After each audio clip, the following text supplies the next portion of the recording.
Mi se danes nahajamo v bivših prostorih ZVD-ja, tako imenovanega, ki je bil preurejen, adaptiran za potrebe rdeče in sive cone za bolnike s COVID-19.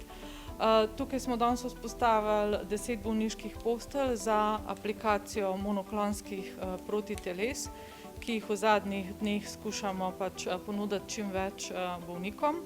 Bolniki prihajajo na aplikacijo od doma, tukaj jih namestimo, jim apliciramo terapijo, jih ustrezno opazujemo in po približno 4 do 5 urah so odpuščeni v domače okolje. Gre za aplikacijo monoklonskih protiteles, ki jih dajemo ljudem v tem zgodnjem poteku okužbe z novim koronavirusom. Predvsem tistim bolnikom, pri katerih pričakujemo težji potek bolezni, pri katerih pričakujemo, da se bo bolezen razvila v taki meri, da bodo potrebovali bolnišnično zdravljenje.